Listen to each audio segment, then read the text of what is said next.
All right, so go ahead, Billy. What do we got this week, by the way? Sorry?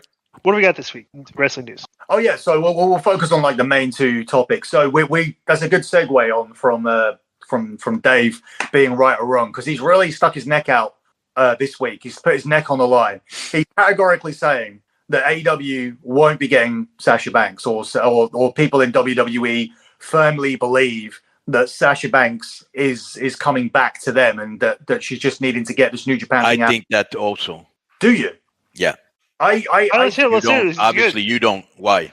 No, I think that look, even from what I know aside, it looked like to me they set up an angle where Shida will attack Toni Storm, and then it will leave Paige without a partner, because Shida will attack Toni Storm because she got chosen, and because you can tell from her look last night, and that will leave Paige in a 2-on-1 handicap match, and that's where Sasha will come in. That's viable. That's the fan outlook on it. From my understanding is that WWE did everything already to keep her. Now, just to be repetitive, we talked last week about contracts. I always use Rey Mysterio in this situation because he was one of the people that was just very stubborn and got out of it, or I don't know if he privately bought himself out. But if you take time off or you have injuries, you need to work that off. And that's where Sasha was up to. So when January the 1st came around, so to explain this even further to another story that I reported accurately back in the day when her and Naomi walked out, the WWE can only suspend somebody for 90 days. Otherwise, it's seen as being unfair practice where you're denying somebody the opportunity to make a living. So as an independent contractor, correct. Yeah. So you can either fire them completely or you can put a suspension. You cannot indefinitely suspend people. That's something that they use.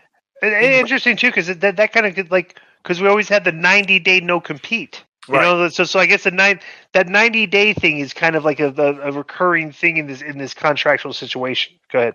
Right. So once it got past that point, they then became Sasha became an active roster member again, where she was pitched ideas whether she wanted to do them or not, and if she refused to do them, they could fire her, but they would still have to pay her, and that would still count towards her contract, because it wasn't a case of she was injured or anything like that.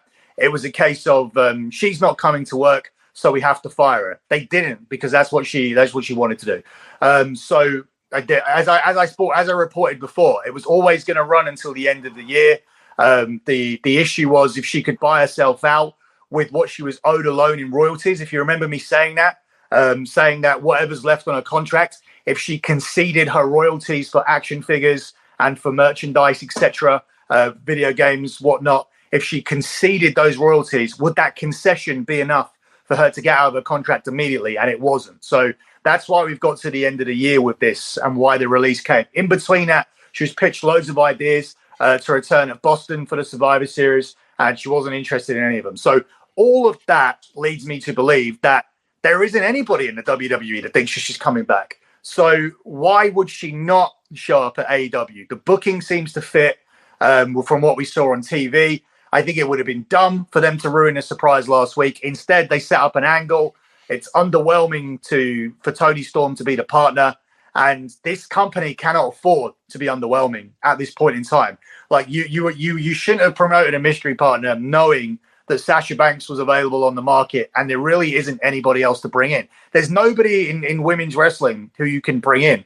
You wouldn't bring in Abaddon? Nothing. What's the I forget the girl who's what's his name's daughter from the Four Horsemen, Tully Brandt. Oh yeah, just no.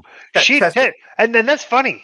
She's literally probably one of the top 5 female in-ring performers right now, and she doesn't have a job.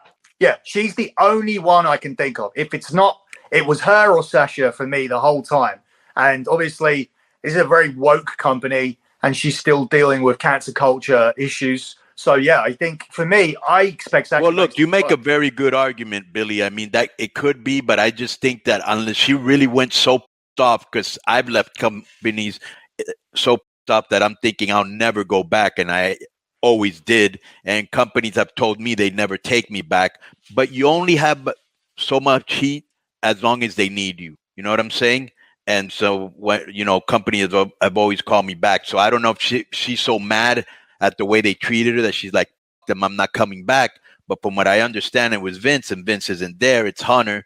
So maybe Hunter's been able to smooth other Vince issues. He might be able to smooth this, So, but you make a good argument. But from my understanding, I'm going a different way to Dave, because I know that those conversations to smooth things out didn't even go well for Hunter, because I believe he felt the same thing.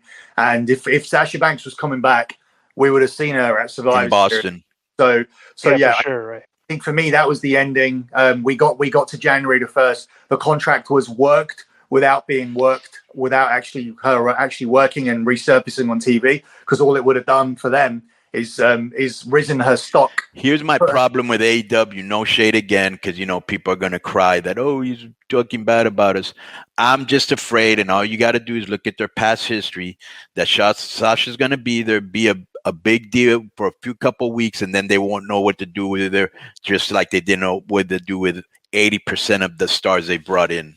Am I wrong saying that, Billy? Yeah, no, you're right. But by saying that, and this is a problem that they need to fix. For Sasha and Paige, it's a very clear route for me. I would have at some point Paige beat Jamie Hayter, and Sasha Banks beat Jade Cargill, and Jade Cargill beat Paige to have the title.